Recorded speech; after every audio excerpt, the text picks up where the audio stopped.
tardes a todos y hoy, gracias a Dios, continuamos con nuestro estudio del libro de Nehemías. Con la ayuda del Señor estaremos estudiando el capítulo 9. Quiero recordar que en los capítulos del 1 al 7 lo que estuvimos viendo fue la reconstrucción de los muros de Jerusalén, con los que Dios proveyó seguridad, si lo recuerdan, una seguridad que era solamente una seguridad física para su pueblo. Pero en los capítulos del 8 al 10 lo que hemos comenzado a ver es la reconstrucción espiritual de la nación y la restauración de la relación entre Dios y su pueblo. Y eso es a lo que llamamos la renovación del pacto.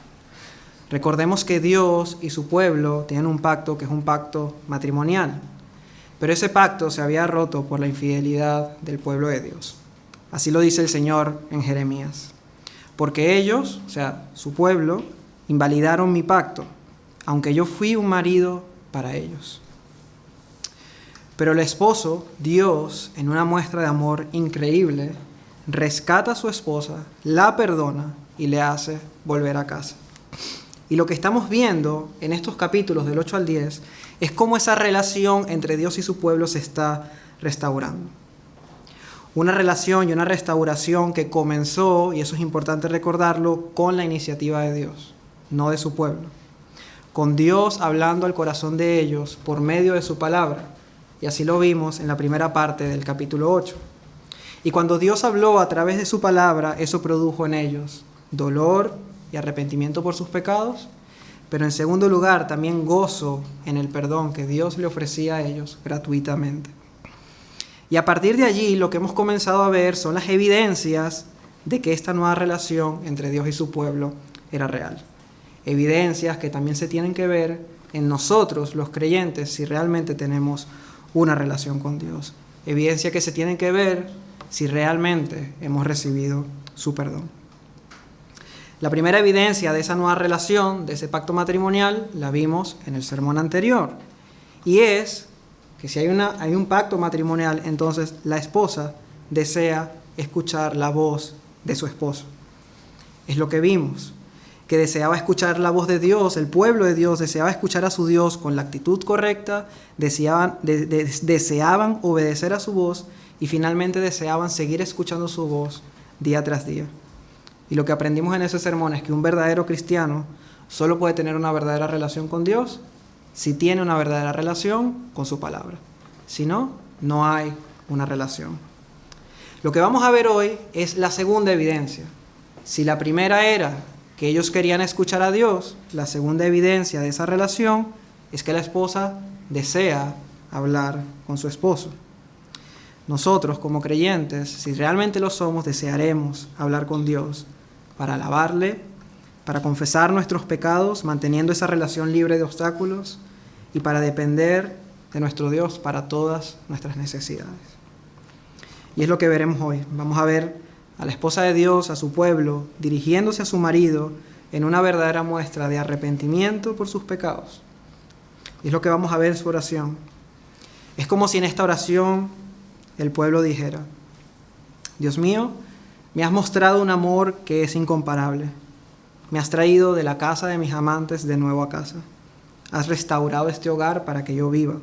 Has colocado muros alrededor de mí para mi seguridad. Has hablado a mi corazón para limpiarlo.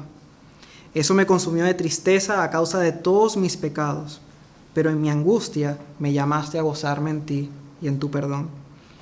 No satisfecho con eso, me hiciste un festín de bodas, la fiesta de los tabernáculos, y durante 8 días estuve escuchando tu voz, me deleité solo en ti y experimenté un gozo como nunca antes.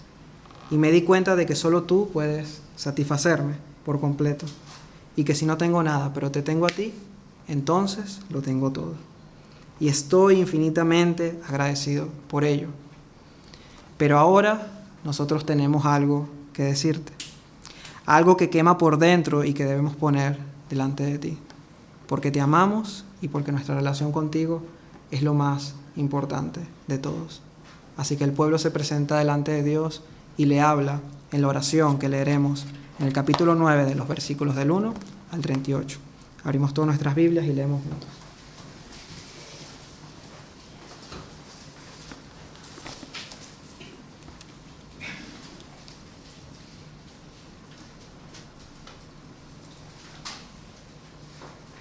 Comenzamos. Es una oración, son muchos versículos, ¿vale? Voy a pedir, yo tengo que hacer un esfuerzo desde aquí para leerlos todos, con el énfasis correcto, y todos también necesitamos concentrarnos para que podamos leerlos y el Señor nos hable a través de su palabra.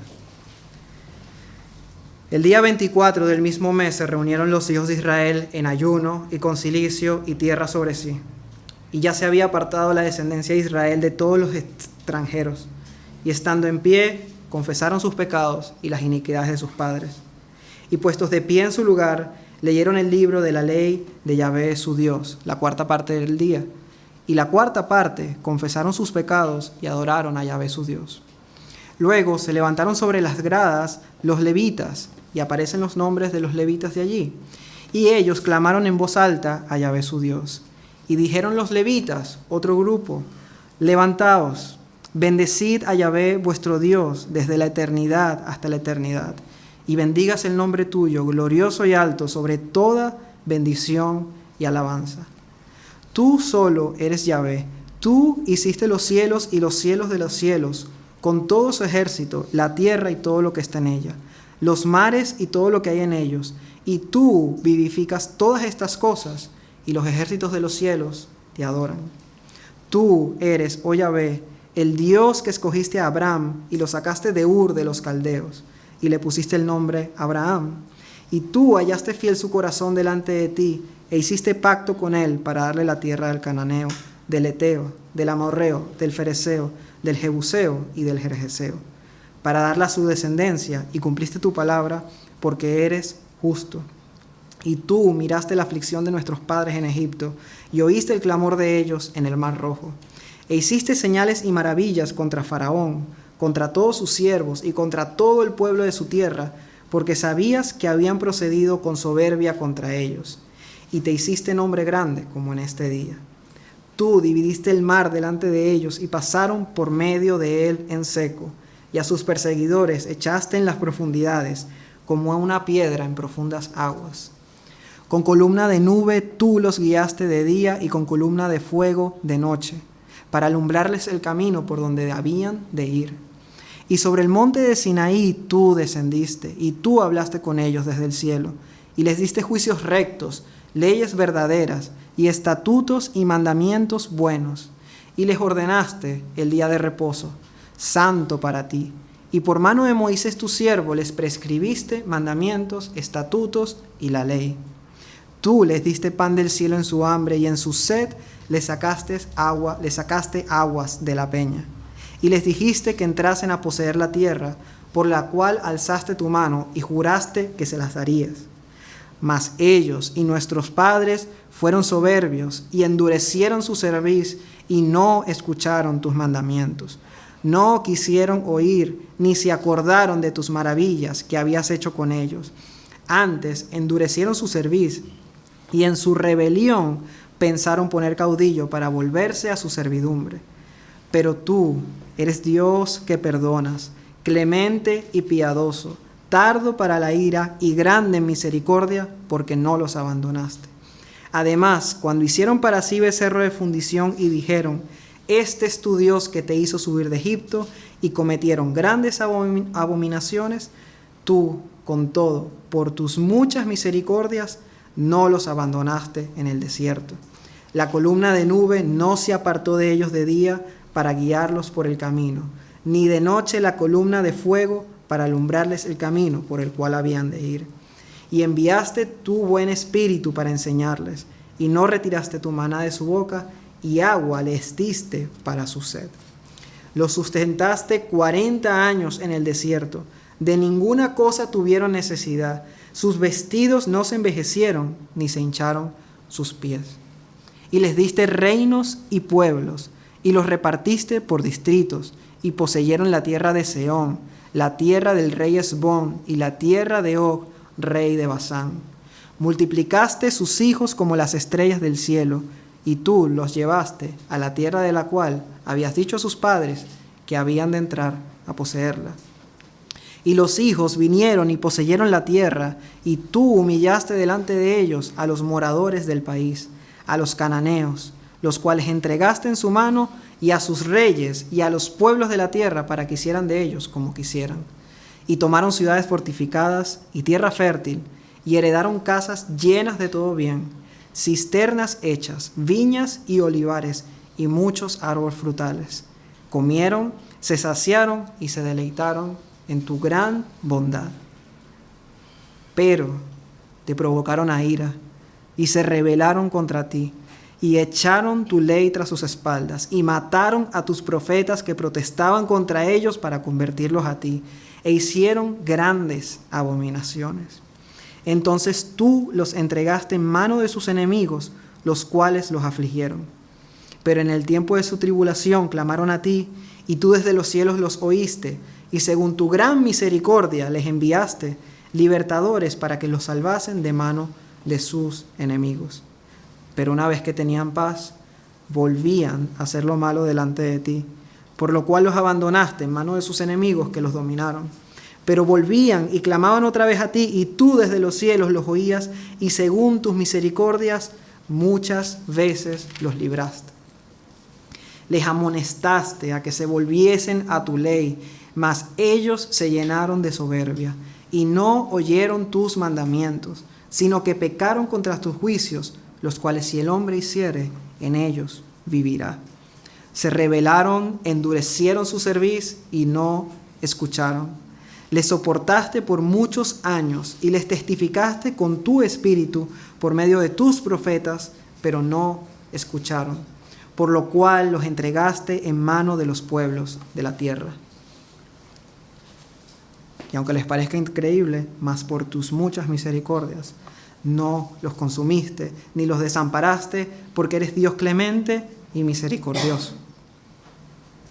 Ahora pues, Dios nuestro, Dios grande, fuerte, temible, que guardas el pacto y la misericordia, no sea tenido en poco delante de ti todo el sufrimiento que ha alcanzado a nuestros reyes, a nuestros príncipes, a nuestros sacerdotes, a nuestros profetas, a nuestros padres y a todo el pueblo, desde los días de los reyes de Asiria hasta este día. Pero tú eres justo en todo lo que ha venido sobre nosotros, porque rectamente has hecho, mas nosotros hemos hecho lo malo. Nuestros reyes, nuestros príncipes, nuestros sacerdotes y nuestros padres no pusieron por obra tu ley, ni atendieron a tus mandamientos y a tus testimonios con los que le amonestabas. Y ellos en su reino y en tu mucho bien que le diste, y en la tierra espaciosa y fértil que entregaste delante de ellos, no te sirvieron, ni se convirtieron de sus malas obras. He aquí que hoy somos siervos, henos aquí, siervos en la tierra que diste a nuestros padres para que comiesen su fruto y su bien. Y se multiplica su fruto para los reyes que has puesto sobre nosotros, por nuestros pecados, quienes se enseñorean sobre nuestros cuerpos, sobre nuestros ganados, conforme a su voluntad, y estamos en grande angustia. Último versículo. A causa pues de todo esto, nosotros hacemos fiel promesa, y la escribimos, firmada por nuestros príncipes, por nuestros levitas y por nuestros sacerdotes.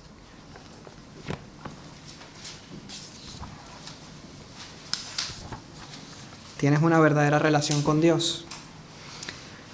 Entonces orarás a Dios y tendrás un verdadero arrepentimiento. Nehemías capítulo 9, versículos del 1 al 38. Una oración larga, ¿verdad? Pero esta oración nos muestra dos características principales. Primero, se centra absolutamente en Dios y no en el hombre. Tú es lo que resuena en esta oración. Y como consecuencia, segunda característica, esta oración está llena de un verdadero arrepentimiento. Tú has hecho todo bien, Señor, pero nosotros hemos hecho todo mal.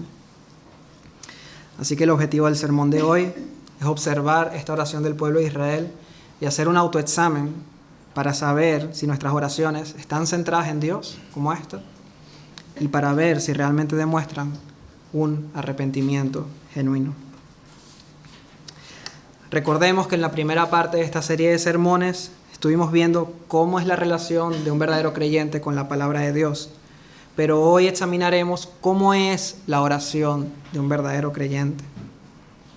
Así que empecemos por lo evidente. Una persona que no ora es una persona que no tiene una relación con Dios. Nadie puede tener una relación con otra persona a la que no le hablas. Partimos de lo sencillo. Si una persona no ora, esa persona todavía está alejada de Dios, está en sus delitos y pecados. Pero también es cierto que mucha gente ora, pero no tienen una relación con Dios y con su Hijo Jesucristo. Así que es importante saber cómo es la oración de un verdadero creyente, al menos por las siguientes 3 razones. Sí, hay personas que oran, pero primero, hay personas que oran con la actitud incorrecta.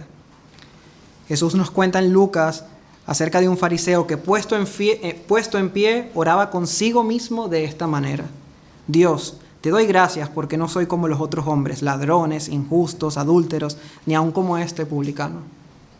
Un fariseo, conocedor de las Escrituras, oraba todos los días, más de una vez al día.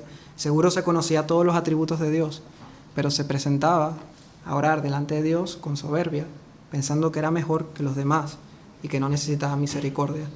Dios dice que él oraba, sí, pero consigo mismo, no a Dios.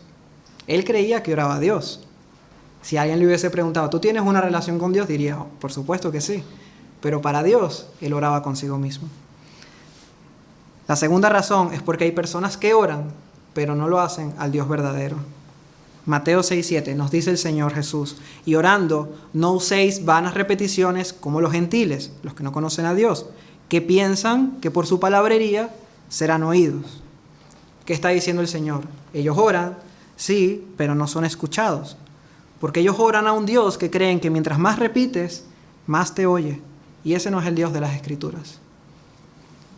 Ellos piensan que serán oídos. Ellos creen que al repetir y repetir Dios les escucha. Pero Jesús nos dice, Dios no les escucha. Por supuesto que Dios sí oye la oración, pero esa oración no es aceptada por Dios en una relación con Él. Y en tercer lugar, es importante conocer esas evidencias, porque hay personas que oran, pero desprecian los mandamientos de Dios. Ellos le hablan a Dios, pero ellos no quieren escuchar a Dios. Proverbios 28:9. El que aparta su oído para no oír la ley, su oración también es abominable. Ora, sí, pero delante de Dios es una oración abominable, porque ora solo para que Dios le dé cosas, pero él no quiere escuchar lo que Dios tiene para decir. Así que vamos a ver a través del esquema que he preparado para esta predicación las características que sí deberían tener nuestras oraciones como verdaderos creyentes. Vamos a verlo en los siguientes 3 aspectos. En primer lugar, vamos a estudiar la actitud en la oración. En segundo lugar, vamos a estudiar el contenido de esa oración que hemos leído. Y en tercer lugar, vamos a ver la resolución que el pueblo hizo luego de orar. Así que comencemos con la primera parte, la actitud en la oración. Versículo 1. El día 24 del mismo mes se reunieron los hijos de Israel en ayuno y con cilicio y tierra sobre sí. Y ya se había apartado la descendencia de Israel de todos los extranjeros. Y estando en pie, confesaron sus pecados y las iniquidades de sus padres. Y puestos de pie en su lugar, leyeron el libro de la ley de Yahvé su Dios, la 4ª parte del día. Y la 4ª parte confesaron sus pecados y adoraron a Yahvé su Dios. Luego se levantaron sobre la grada de los levitas, y aparece una cantidad de nombres de levitas, y ellos clamaron en voz alta a Yahvé su Dios. Si se dan cuenta, en los últimos 2 sermones hemos empezado por la actitud. ¿Por qué? Porque un cristiano no se define por lo que hace, porque lee la palabra, porque ora, porque va a la iglesia. No. La actitud es importante porque la actitud demuestra lo que hay en nuestro corazón. Y eso es lo que ve Dios, aunque no lo vean los hombres. Por eso para nosotros es importante no solo lo que hacemos, sino con qué corazón lo hacemos. Así que similar al sermón anterior, vamos a ver 6 características de su actitud en la oración. Para ello vamos a hacernos la primera pregunta, y esta es, ¿cuándo oraron? Bueno, el versículo 1 nos dice que ellos oraron el día 24 del mismo mes, y esto nos enseña la primera lección, y es que ellos oraron voluntariamente, se presentaron delante de Dios voluntariamente. La ley establecía que el día 1 se tenía que celebrar la fiesta de las trompetas, lo vimos en el capítulo 8, luego del 15 al 22 tenía que celebrarse la fiesta de los tabernáculos, eso también era un mandamiento, aunque lo hicieron con gozo, estaba establecido así en la ley, eso lo vimos en el último sermón, pero nada en la ley decía que el día 24 tenían que reunirse a orar.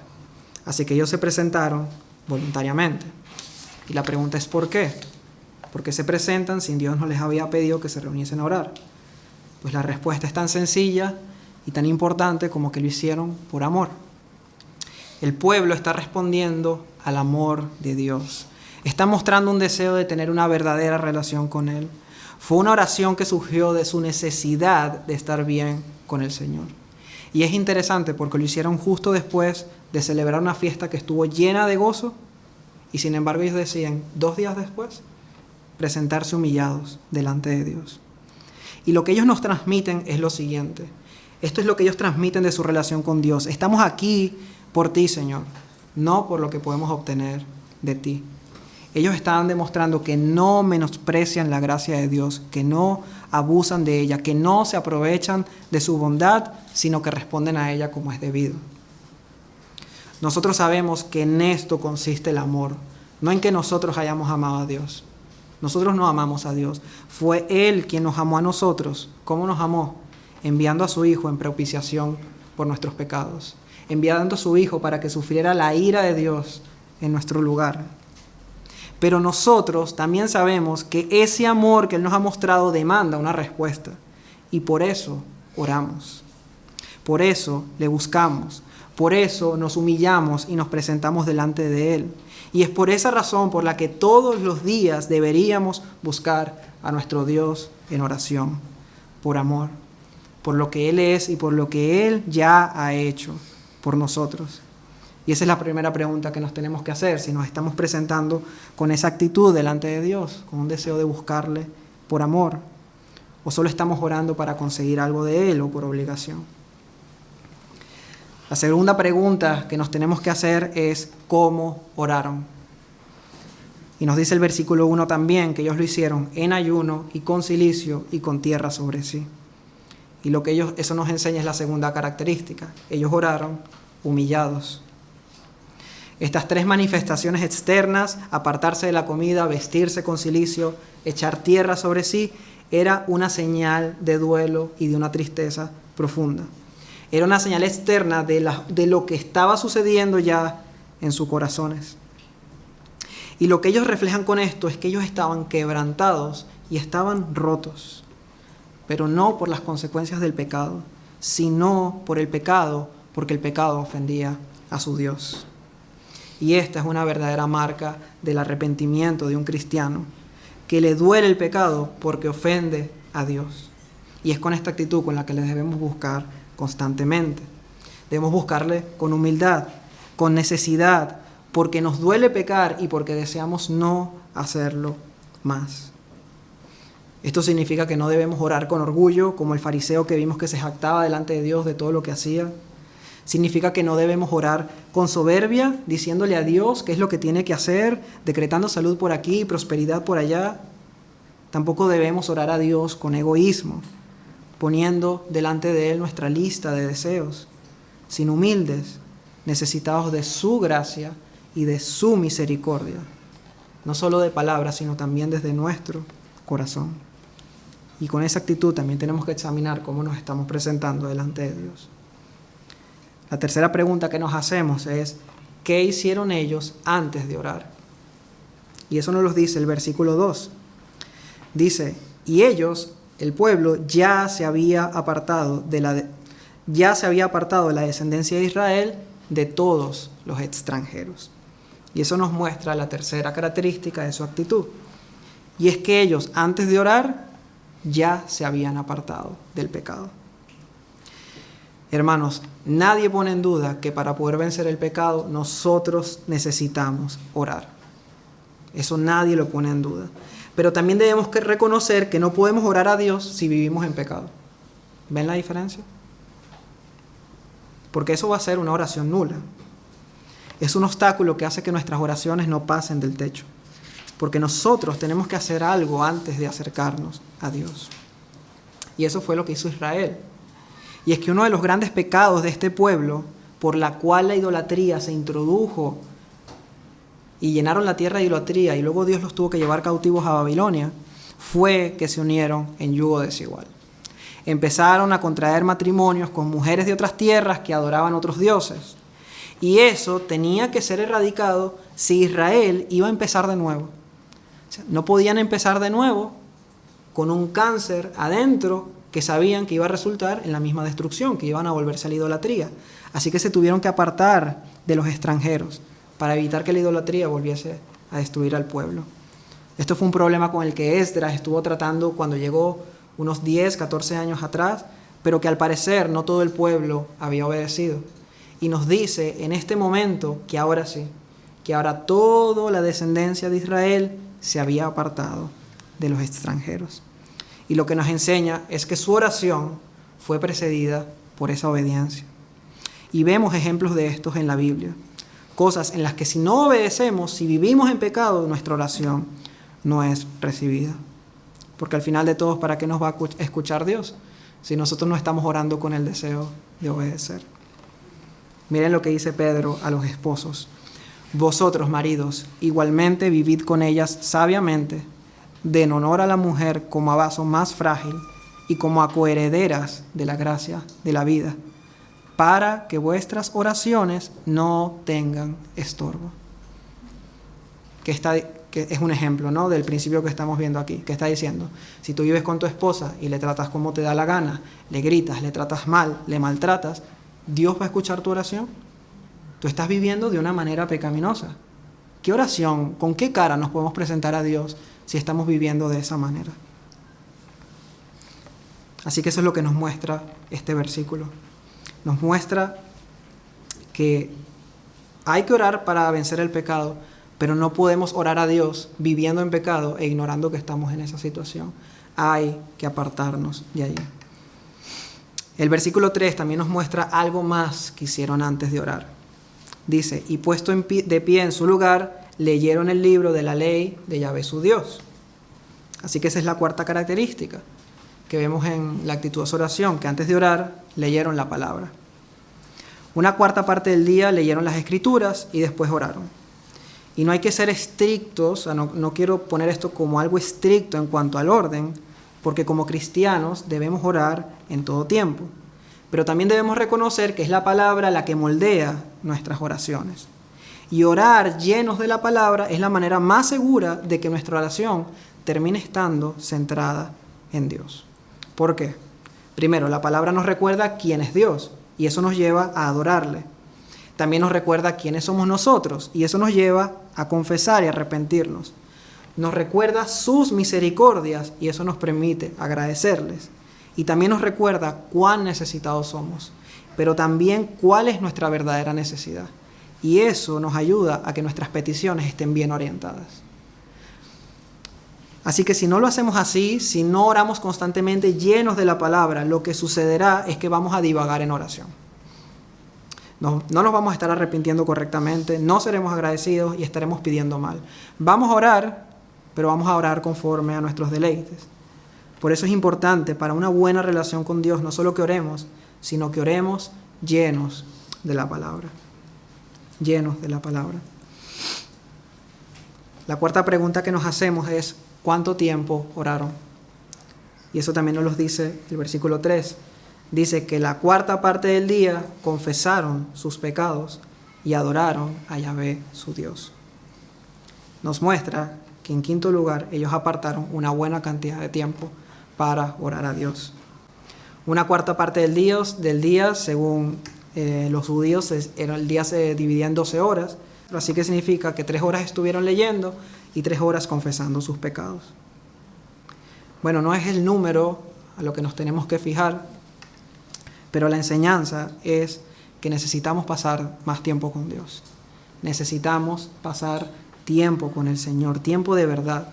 Todos necesitamos, todos nosotros aquí, más tiempo a solas con el Señor. Un tiempo que sea suficiente para yo poder tener una mejor relación con Él.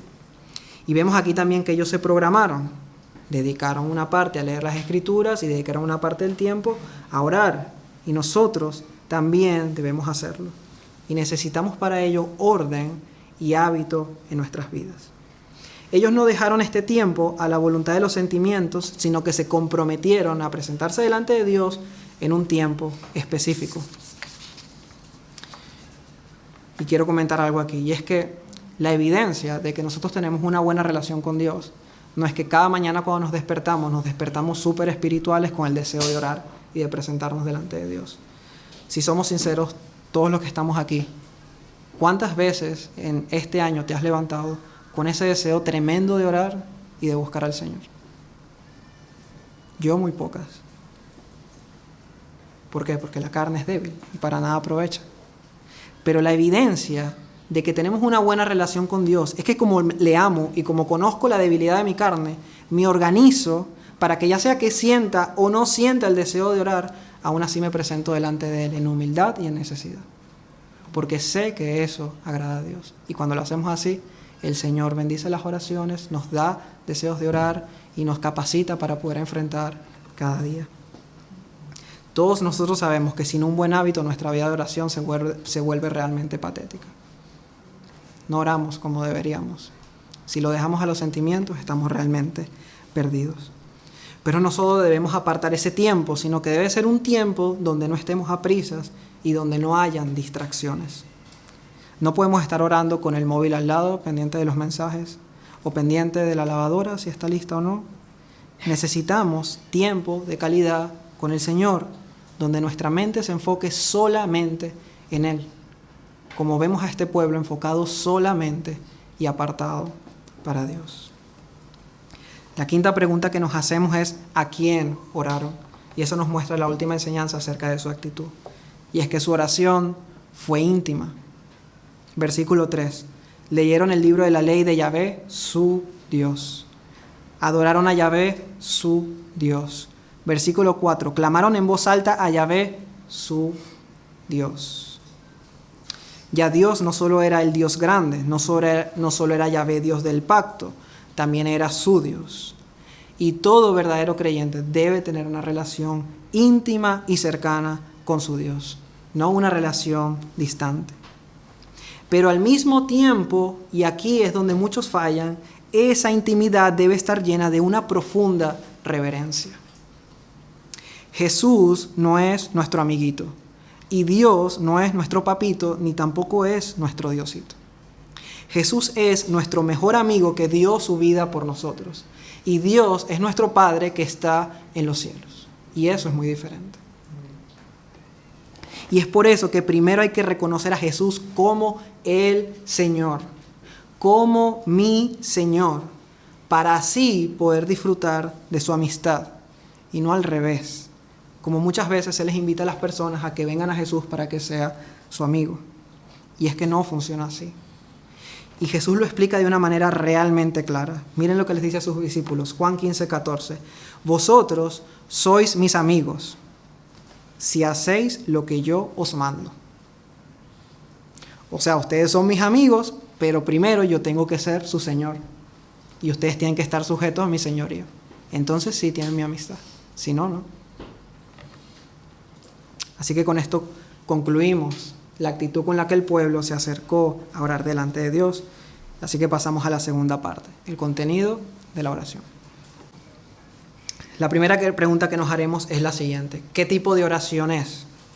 Bueno, no todas las oraciones en la Biblia son iguales. Hay unas que están llenas de gratitud, hay unas que están llenas de clamor, y eso es porque nuestra relación con Dios transita en diferentes contextos, en diferentes tiempos, en diferentes circunstancias de nuestras vidas, y oramos a Dios conforme a esa situación también que estamos viviendo. Pero esta particularmente es una oración de confesión. Es una oración que muestra el arrepentimiento del pueblo. La segunda pregunta que nos hacemos es ¿cuál era el contenido de esa oración? Bueno, en su confesión, el pueblo de Israel lo que hace es recordar la historia de su infidelidad para con Dios. Y recuerdan que como a pesar de eso, Dios había mostrado una fidelidad y una misericordia impresionante. Y esta oración es básicamente un resumen de todo el Antiguo Testamento, desde la creación hasta que ellos regresaron del exilio, que es donde se encontraban ahora. Vamos a ver entonces en pantalla el esquema que tenía esta oración. Primero, ellos adoraron a Dios, y en segundo lugar, comenzaron a confesar sus pecados recordando su infidelidad. Y en ese recordar y en esa historia de Israel la podemos ver descrita en los siguientes puntos. Primero, recordaron que Dios es el creador y sustentador de todo. Confesaron que fue Dios quien escogió a Abraham e hizo un pacto con él para ser un pueblo. Dios escogió a Abraham, no Abraham a Dios. Que Dios fue quien les rescató de la esclavitud de Egipto. Que Dios fue quien les pastoreó en el desierto. Pero que ellos se rebelaron. Se rebelaron en el desierto contra él. Y por eso y a pesar de eso, Dios tuvo misericordia en el desierto durante 40 años. Esa es otra parte de su confesión. Luego confiesan que a pesar de su rebeldía, Dios en su bondad les dio la tierra prometida. Les dio hijos, les dio tierra, les dio viñas, les dio casas, les dio prosperidad. Pero ellos otra vez se rebelaron. Y ante eso, Dios, en vez de desecharlos, tuvo durante 490 años misericordia. Y nos narra toda la historia de los jueces y de los reyes del Antiguo Testamento. Y ahí Dios tuvo misericordia de ellos en la tierra prometida. Pero como persistieron en su rebeldía, Dios les llevó cautivos. Pero confesaron que a pesar de eso, Dios otra vez tuvo misericordia y les hizo volver, y allí se encontraban ellos ahora. En último lugar, luego de confesar su infidelidad, ellos claman a Dios porque estaban en grande angustia. De nuevo, en resumen, esta es una oración centrada en Dios y solo en Dios, en su bondad, en su misericordia, en su cuidado, en sus virtudes, en su dignidad. Y por el contrario, ellos solo se nombran para recordar que ellos habían sido malos y rebeldes ante Dios. Así que con esto en mente vamos a ver las aplicaciones que podemos sacar para nosotros y para nuestras vidas de oración. Primera enseñanza la obtenemos de su adoración. ¿Cómo fue su adoración? Ellos adoraron a Dios por lo que Él es. Versículo 5, dicen los levitas: levantaos, bendecid a Yahvé vuestro Dios desde la eternidad hasta la eternidad, y bendígase el nombre tuyo, glorioso y alto, sobre toda bendición y alabanza. Lo que ellos están orando es que, independientemente de todo, que el nombre de Dios, todo lo que Él es, que su valor opaque el valor de cualquier bendición que podamos recibir de su mano. Por eso dicen: bendígase tu nombre, glorioso y alto, sobre toda bendición y alabanza. Y esa debe ser la oración de un verdadero creyente, un deseo de que Dios no solo sea lo más importante, sino que Él sea supremo sobre todo y que nada se compare con su valor. Que tenga salud o no la tenga, que tenga familia o no, que sea pobre o rico, que esté con gozo o pasando pruebas, que Dios sea sobre toda bendición y alabanza. Y si se dan cuenta, es exactamente la manera en la que Jesús nos enseñó a orar.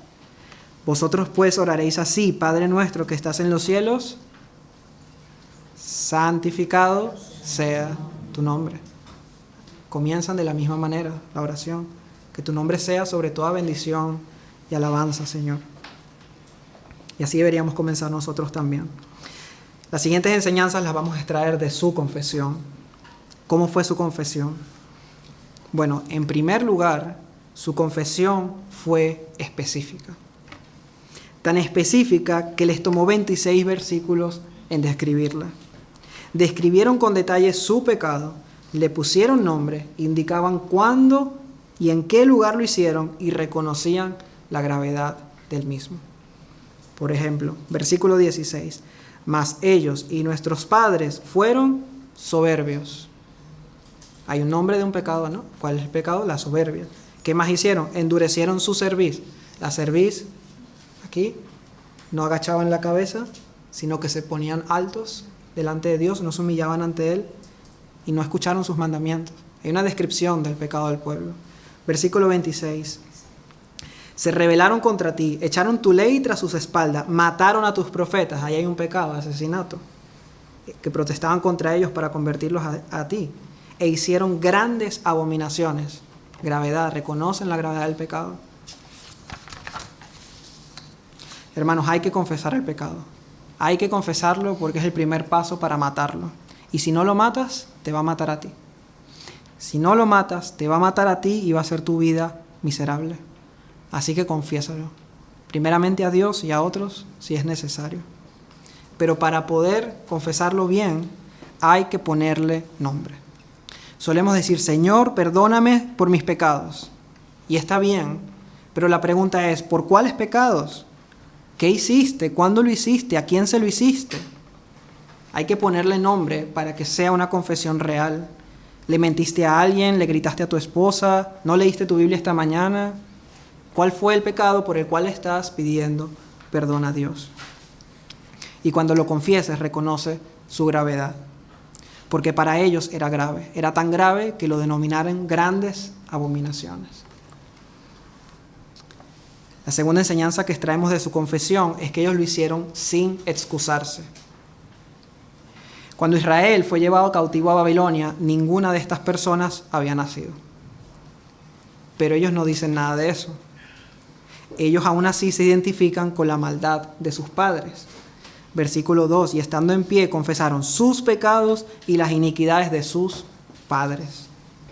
Hubiese sido más fácil decirle a Dios que todo esto que ha venido sobre ellos era la culpa de sus antecesores que habían desobedecido a Dios. Pero no lo hicieron así, porque ellos reconocieron que si hubiesen estado en su lugar, hubiesen sido igual de rebeldes. Así que confiesan los pecados del pueblo a través de toda su historia y reconocen que ellos son parte de ese pueblo rebelde, sobre el cual por pura gracia Dios ha puesto su misericordia. Y se hacen responsables y confiesan sus pecados sin excusa delante de Dios. Y para que un arrepentimiento sea real, tiene que ser sin excusas, aceptando toda la responsabilidad por nuestros pecados, independientemente de lo que las otras personas hayan hecho. No se excusan en su esposa, ni en sus hijos, ni en el jefe, ni en el gobierno, ni en el pastor, ni en la iglesia, sino que debemos asumir nuestra responsabilidad.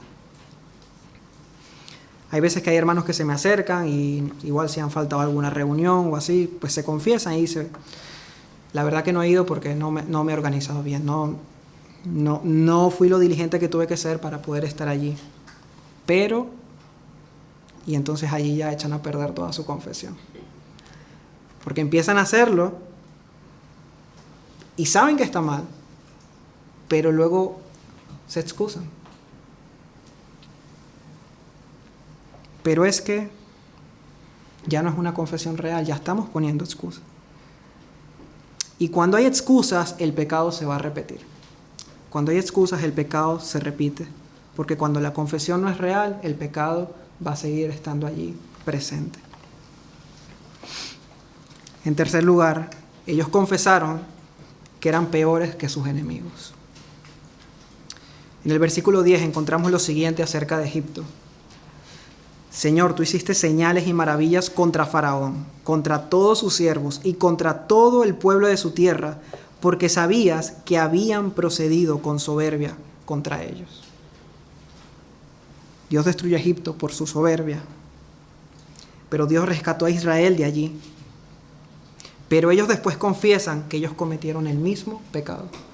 En el versículo 16 y en el versículo 29, leeré solo el 29. Tú les amonestaste a que se volviesen a tu ley, mas ellos se llenaron de soberbia y no oyeron tus mandamientos. El mismo pecado que cometió Egipto, Israel lo cometió peor. La soberbia es la actitud de superioridad frente a otro, lo que conlleva a un trato distante y al desprecio. Eso es ser una persona soberbia. Y de por sí ser soberbio con alguna persona ya es lo suficientemente grave. Ahora imagínense ser soberbios contra Dios. Y eso es lo que el ser humano hace por naturaleza. Se cree superior a Dios, se cree más sabio, más bueno, más justo, y por eso se alejan de Él.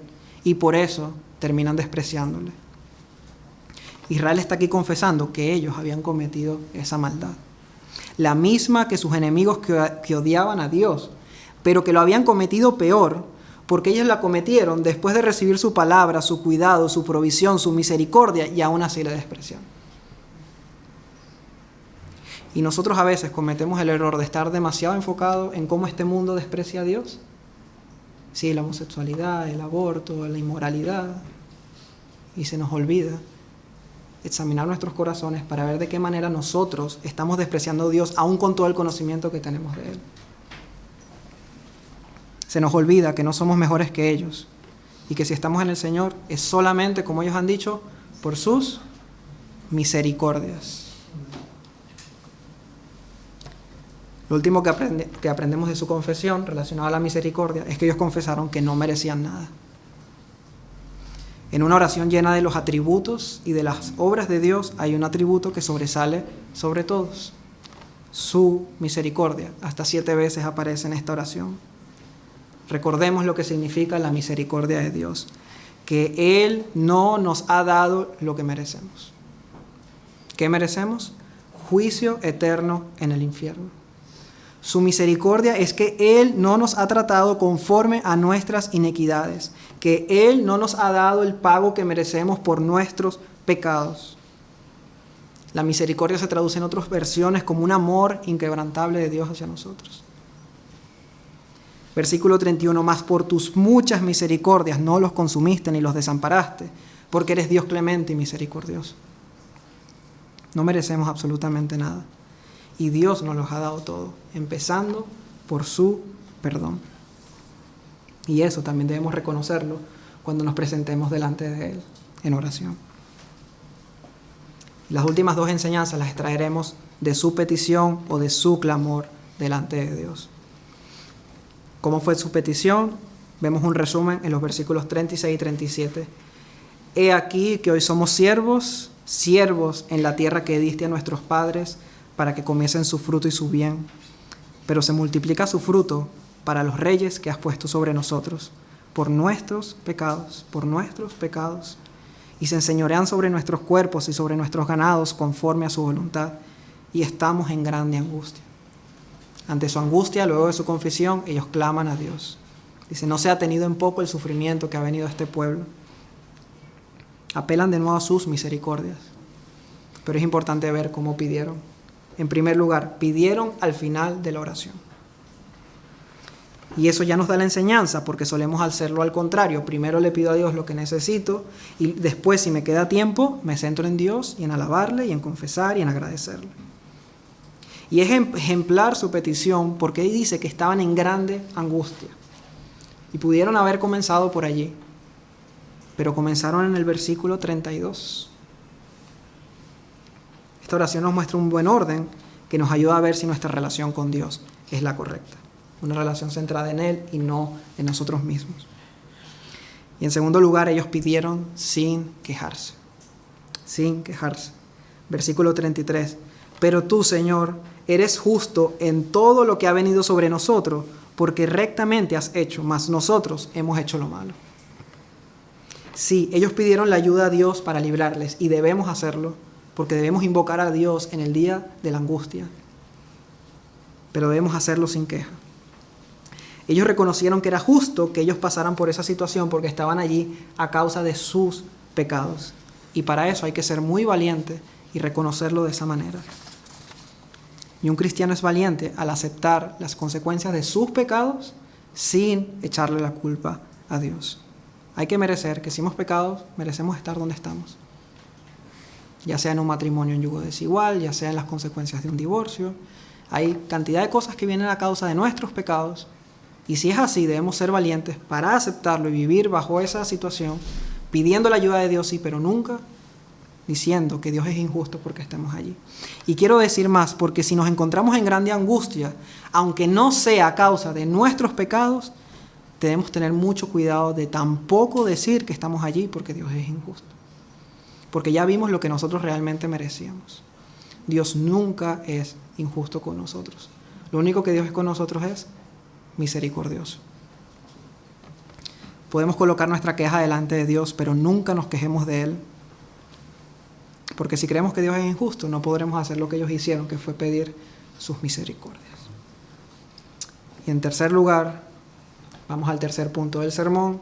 Vamos a ver la resolución que ellos hicieron en la oración. Y este punto será corto, tenemos un solo versículo. La resolución de la oración. A causa pues de todo esto, nosotros hacemos fiel promesa y la escribimos, firmada por nuestros príncipes, por nuestros levitas y por nuestros sacerdotes. Esta es la verdadera evidencia de un verdadero arrepentimiento. Sí, hay que tener dolor por el pecado, hay que hacer confesión de pecado, pero también hay que dar un giro de 180 grados. Dejando de caminar hacia la desobediencia y ahora caminando hacia la obediencia, buscando la voluntad de Dios de todo corazón. Este versículo es piedra de tropiezo para muchos.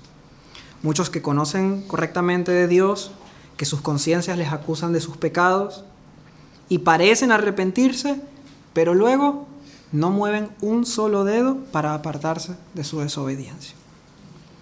Y lo que demuestran es que ni aman ni conocen a Dios. Aman más sus trabajos, aman más el dinero. Por eso, por esos euritos que pueden ganar de más, dejan de asistir a alabar al Señor junto a sus hermanos, incluso siendo un dinero que no es necesario para el sustento básico de una persona. Aman más a sus familias y por eso repetidamente faltan porque se van de paseo con ellos.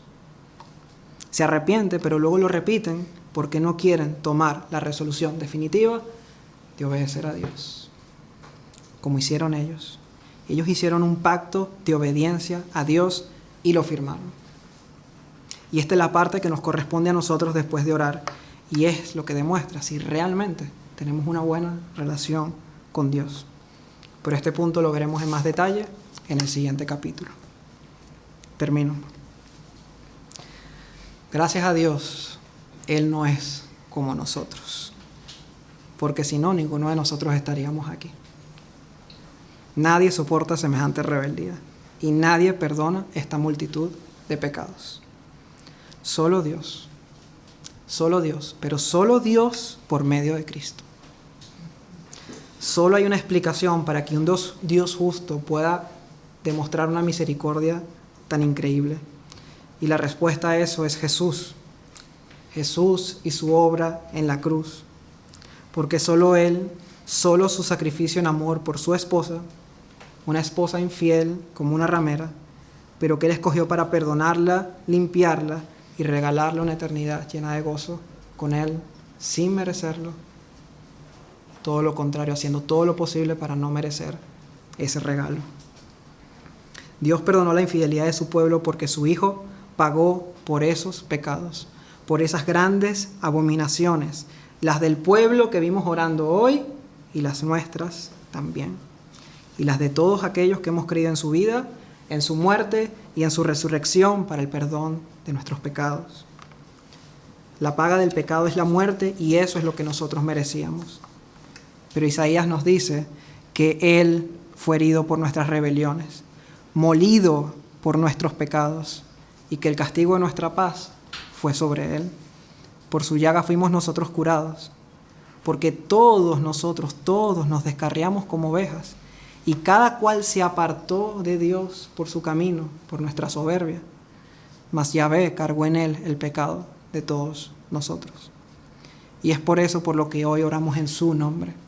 Es por eso por lo que hoy estamos reunidos aquí en su nombre, en el nombre de Jesús, porque Él es la única razón por la que un pecador puede acercarse con tal confianza a Dios para pedir perdón y restauración. Y es por eso que en ningún otro hay salvación.